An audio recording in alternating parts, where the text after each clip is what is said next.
আসসালামু আলাইকুম। আজ নিয়ে চলে আসলাম গরুর মাংসের কুরমা। দেখেন, আমি সিক্রেট মশলা রেডি করছি, আর এখানে পেঁয়াজ বেরেস্তা করার জন্য পেঁয়াজ দিয়ে দিচ্ছি। এখানে দারচিনি, লবঙ্গ, এলাচ, কিশমিশ সব নিয়ে নিলাম। হালকা তেল গরম করতে দিয়ে এখানে তেজপাতা আর লবঙ্গ দিয়ে একটু সুঘ্রাণ আসার জন্য দিয়ে দিলাম দারচিনি সহ। এখন একটু নাড়াচাড়া করে ব্রাউন কালার আসতে দিব, তারপর একটু নাড়াচাড়া করব। আর সিক্রেট মশলা তো আমি আগে থেকে রেডি করে নিয়েছি।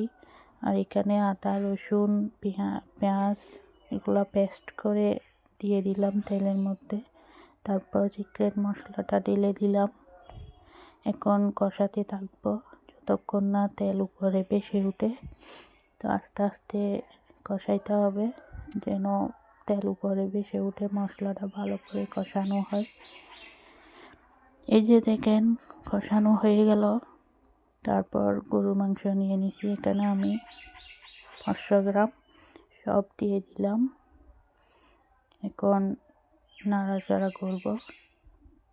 তারপর মশলার সাথে ভালো করে গরুর মাংসটা মিক্স করে ফেলবো। আর দেখেন, তারপর আমি 20 মিনিট পরে দেখলাম পানি বেশি উঠেছে।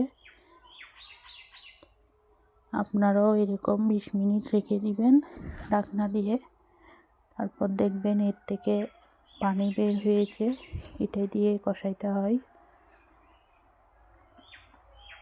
যেন ঝোলটা মাংসের সাথে লেগে থাকে।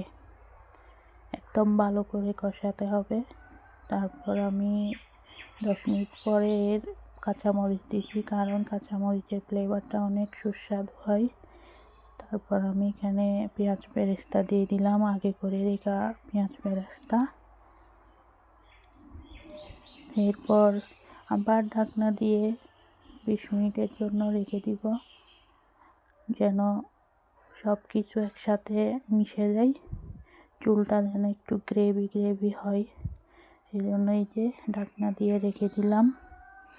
20 মিনিট পর আবার এসে দেখতেছি ঠিক আছে এখন। তারপর ধনিয়া পাতা দিয়ে দিলাম, কারণ ধনিয়া পাতা না দিলে তো আর রান্না কমপ্লিট হয় না। এই যে আমার ফাইনাল লুক একদম হয়ে আসছে। এখানে আর কিছু দেওয়ার নাই, আর পরিবেশনের পালা আর কি। একটু মশলাটা যখন গ্রেভি গ্রেভি হয়ে গেল, রান্নাটা কমপ্লিট হয়ে গেল। দেখেন আমার